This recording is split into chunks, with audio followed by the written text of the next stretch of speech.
Sales manager को कितनी salary मिलती है आईसीआईसीआई बैंक में, जान रहे होंगे आज के इस एपिसोड में। आज के इस एपिसोड में इसके अलावा और भी बहुत सारी चीजें जानेंगे, जैसे कि एक सेल्स ऑफिसर को कितना टाइम के साथ काम करना पड़ता है, कितने बजे उसकी ड्यूटी ऑफ होती है, कितने इंसेंटिव्स, कितनी सैलरी और साथ में कितनी क्वालिफिकेशंस का होना जरूरी है, क्या काम करता है एक्चुअली में सेल्स मैनेजर, ये सारी चीजें हम जान लूंगा आज के इस एपिसोड में। दोस्तों मैं ये सारी चीजें आपको बताऊंगा, लेकिन उससे पहले एक बहुत ही खास अनाउंसमेंट आप सभी के लिए। अगर आपने आज तक बहुत बार जॉब्स के लिए अप्लाई किया है और आपको एक सिंगल बार भी रिस्पॉन्स नहीं मिला, तो आपको जरूरत है अपने रेज्यूमे को अपडेट करने की। अगर आपको नॉलेज नहीं है कि किन सॉफ्टवेयर पे क्या चीजें होती हैं या फिर हम रेज्यूमे को कैसे अपडेट कर सकते हैं, तो इसके लिए हम यहाँ पर हैं।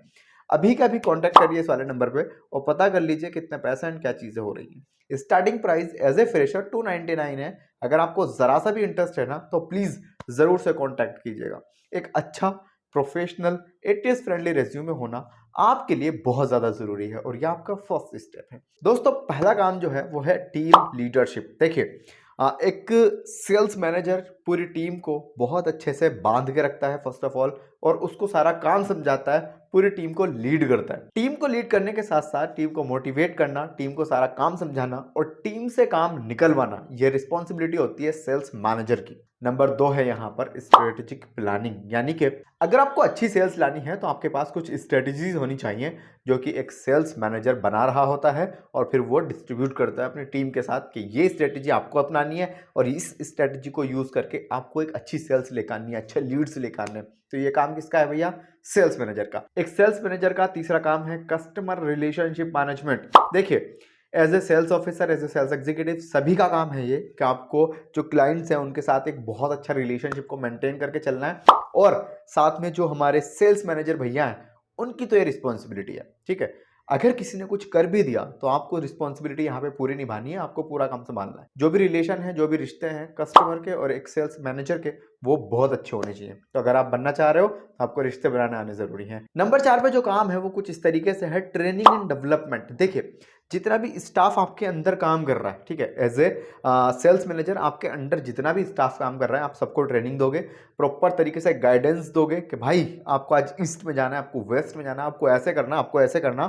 देखिए बहुत सारी चीज़ें ना इंसान को नहीं पता होती हैं, तो आप as a sales person, as a sales manager, आप उनको ये चीज़ें सिखा रहे होंगे और पूरे स्टाफ की जो रिस्पॉन्सिबिलिटी है, उनसे काम निकलवाने की जो रिस्पॉन्सिबिलिटी है वो आपकी है एज ए सेल्स मैनेजर।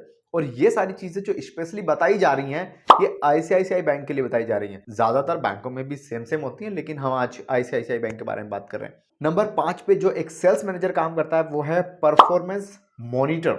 मेरे पास 10 बंदे काम कर रहे हैं या मेरे अंडर 10 बंदे काम कर रहे हैं, तो उनकी कैसी परफॉर्मेंस आ रही है, वो किस लेवल का काम निकाल के लेकर आ रहे हैं, इस चीज का ठेका मेरे ऊपर है। ठीक है, मुझे ये चीजें समझानी है और उनसे काम निकलवाना है।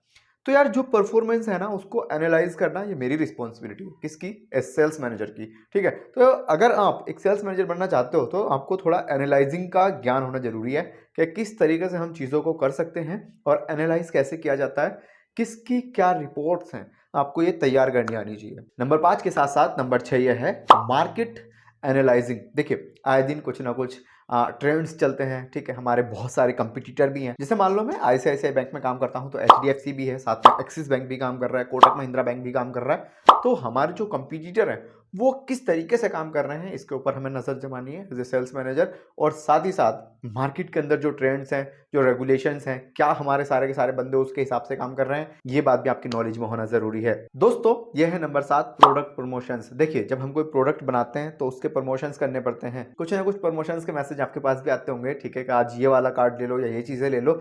सेम इसी तरीके से ये कैंपेन जो होती है ये पूरी रन कर रहा होता है एक सेल्स मैनेजर के थ्रू, चीजें कराई जा रही होती हैं कि आप बताइए किस पे क्या करना चाहिए, कौन सी चीज़ों को गूगल एड्स लगाना चाहिए, गूगल एडवर्ट लगाना चाहिए या न्यूज़पेपर में निकालना चाहिए, क्या बेटर रहेगा। आप सेल्स मैनेजर हो जनाब, आप जवाब दो। ठीक है, तो थोड़ी सी रिस्पॉन्सिबिलिटी यहाँ पे आपकी बढ़ जाती है और आपको इन कैंपेन्स के अंदर पूरी पूरी हिस्सेदारी लेनी पड़ती है। ठीक है, तो ये भी काम आपका रहेगा। दोस्तों नंबर 8 पे है कंप्लाइंस, यानी कि जो हमारे रूल्स हैं। ठीक है, अगर हम इंडिया में रह रहे हैं तो हमारे जो रूल्स हैं, रेगुलेशंस हैं, क्या वो हमारी जो सेल्स टीम है वो हमारे रूल्स को फॉलो करते हुए काम कर रही है या नहीं कर रही है, किसी रूल का वायलेशन तो नहीं हो रहा है।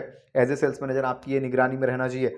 और अगर कुछ हो भी जाता है तो उससे कैसे निपटना है, देखिए भाई इंसान है, गलती कर देता है, तो उससे कैसे निपटना है इसके बारे में भी आपको भरपूर नॉलेज होनी चाहिए। ये रिस्पॉन्सिबिलिटी एक्चुअली आपकी रहेगी, आपको समझा के, मोटिवेट करके, ठीक है, नियम कायदे के साथ काम करने की जरूरत है, और करने की जरूरत के साथ साथ काम करवाने की भी जरूरत है as a sales manager. I hope आपके समझ में सारी चीजें आ रही होंगी। अगर आ रही हैं तो please hit the like button, because of ये एल्गोरिदम में काम आएगा, पैसा हमें इसका नहीं मिलता, ठीक है, बिल्कुल फ्री ऑफ कॉस्ट है, कर सकते हो। और सब्सक्राइब भी कर सकते हो यार, बिल्कुल फ्री है वो भी। नंबर 9 पे रखा है क्रॉस सेलिंग को। देखिए जब तक आप क्रॉस सेलिंग नहीं करोगे ना भैया, बैंक के अंदर बैंक प्रॉफिट में नहीं आएगा। एक प्रोडक्ट तो बैंक में कोई भी सेल कर सकता है, तो क्रॉस सेलिंग करना और क्रॉस सेलिंग करवाना ये आपकी रिस्पॉन्सिबिलिटी है, आपको पता होना चाहिए कैसे करते हैं, क्या करते हैं, देन चीजें अच्छे से जाएंगी। नंबर 10 पे है बजट मैनेजमेंट, ठीक है। अब यार हमें पता होना चाहिए कि अगर हम कोई 2 रुपए का सामान सेल कर रहे हैं तो उसमें हमारा प्रॉफिट कितना है, लॉस कितना है, कीमत कितनी है एक्चुअली उस प्रोडक्ट की, ठीक है। तो अगर आपको बजट के ऊपर काम करना आ गया, ठीक है, तो आप मैक्सिमम प्रॉफिट दे सकते हो किसी भी ऑर्गेनाइजेशन को, तो आपको बजट के ऊपर काम करना बहुत जरूरी है। सेल्स मैनेजर अलग चीज होती है, सेल्स ऑफिसर अलग चीज होती है, सेल्स एग्जीक्यूटिव अलग चीज होती है। हम इन तीनों के ऊपर बढ़िया बढ़िया से वीडियो लाने वाले हैं, प्लीज आप इस चैनल को अभी कभी सब्सक्राइब कर लीजिए। अब हम आगे बढ़ते हैं और आगे क्या पॉइंट्स हैं हमारे पास उनके बारे में समझने की कोशिश करते हैं। दोस्तों अब तक जितना भी काम मैंने आपको समझाया है ये है एक सेल्स मैनेजर की रिस्पॉन्सिबिलिटीज, लेकिन अब जो मैं आपको बताने वाला हूं वो है स्किल्स। अगर आपको सेल्स मैनेजर बनना है तो ये स्किल्स आपके पास होने चाहिए। कौन कौन से हैं? नंबर 1 पे हमने रखा है सेल्स नॉलेज, आपको सेल्स के बारे में बहुत अच्छी नॉलेज होनी चाहिए। नंबर 2 पर हमने रखा है लीडरशिप, आपको लीड करना आना बहुत ज़्यादा ज़रूरी है। आप मोदी जी को सुन सकते हैं, राहुल जी को सुन सकते हैं, और भी बहुत सारे लीडर हैं हमारे देश के जो बहुत अच्छे से लीड करते हैं, ऑडियंस को बांध के रखते हैं, सुन सकते हो, सीख सकते हो। नंबर 3 पे कम्युनिकेशन, आपको बातचीत करना आना जरूरी है, ठीक है। अगर आपको कम्युनिकेशन का सी नहीं पता तो आप हमारी बुक परचेज कर लेना, first link in the description box, 99 rupees की कीमत है, जाइए अपना फ्यूचर अच्छा कीजिए। इसी के साथ नंबर 4 पे हमने रखा है नेगोशिएशन, ठीक है। आपको जिद्दो बहस करनी आनी जरूरी है कि नहीं, 6 का नहीं 5 का, 5 का नहीं 4 का, 3 का नहीं 2 का, ये करना आपको आना जरूरी है। और इसी के साथ साथ है स्ट्रेटेजिक थिंक, आपको ना स्ट्रेटेजी बनाना आना बहुत ज़रूरी है। ऐसी थिंकिंग आपके अंदर होनी चाहिए कि किसी चीज़ को कैसे स्ट्रेटेजाइज किया जा सकता है, ठीक है, ये बहुत ज़रूरी चीज़ है। और इसी के साथ साथ यहाँ पर है प्रॉब्लम सॉल्विंग। जी हाँ, कोई भी प्रॉब्लम आती है, सॉल्व करने का जुनून, सॉल्व करने का जज्बा आपके अंदर होना ज़रूरी है। इसी के साथ साथ यहाँ पर है एनालिटिकल स्किल्स, ठीक है, चीज़ों को एनालाइज करना आना ज़रूरी है। नेक्स्ट यहाँ पर है कस्टमर फोकस, ठीक है, कस्टमर के ऊपर आपका फोकस हमेशा बना रहना चाहिए। साथ ही साथ हमारे पास है टीम बिल्डिंग, टीम को कैसे बिल्ड किया जाता है इसके बारे में आपको नॉलेज होनी चाहिए, और टीम बिल्ड करना भी आपको आना चाहिए। लास्ट नॉट लीस्ट ये है रिजेक्शन, ठीक है। देखो सेल्स के काम में 90% रिजेक्शन मिलता है, तो आपको रिजेक्शंस को फेस करना आना जरूरी है, ठीक है। अब तक हमने 2 चीजों के बारे में बात कर ली, नंबर 1 था काम और नंबर 2 था हमारा स्किल्स। नंबर 3 पे हमने रखा है सैलरी, कि एक सेल्स मैनेजर की कितनी सैलरी हो सकती है, जान रहे हैं आज के इस वीडियो में। एक सेल्स मैनेजर की जो सैलरी होती है वो लगभग 50,000 रुपए से लेके 1 लाख रुपए तक हो सकती है, और ये आईसीआईसीआई बैंक के बारे में बात चल रही है, ठीक है।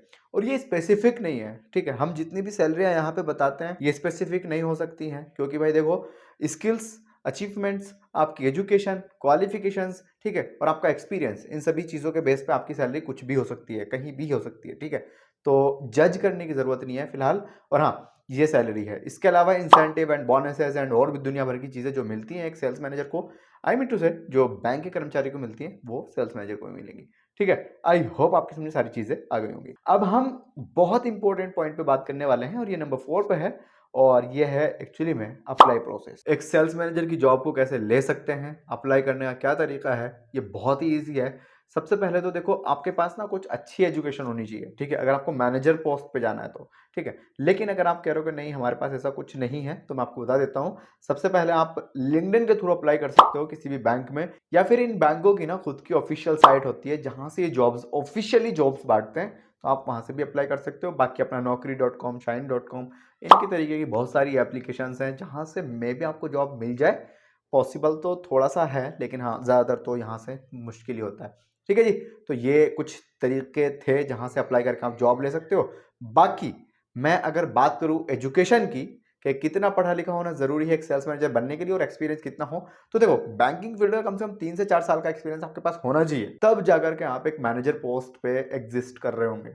ठीक है, समझ में आ रही है बात। चलिए, अगर मैं बताऊं कि क्या पढ़ा लिखा होना चाहिए, तो कम से कम MBA अगर आपने किया हुआ है, ठीक है, और मिनिमम 1 से 2 साल का एक्सपीरियंस है, वो भी फाइनेंस से या फिर मार्केटिंग से किया हुआ है, देन आप यहाँ पर जो है अप्लाई कर सकते हैं, जॉब ले सकते हैं। और अगर आपने सिर्फ ग्रेजुएशन किया हुआ है तो अभी प्लीज आप सपने मत देखो, कम से कम आपको पोस्ट ग्रेजुएशन करना चाहिए। ठीक है, जैसे कि MA होता है या फिर आपका MCOM करके चीजें होती हैं, तो आप ये कर सकते हो, देन आप यहाँ पर जॉब ले सकते हो। दोस्तों, इस वीडियो का मतलब मकसद यही है कि आपको फ्री ऑफ कॉस्ट बहुत सारी जानकारी दी जाए जो कहीं ना कहीं यूट्यूब पे अवेलेबल नहीं है।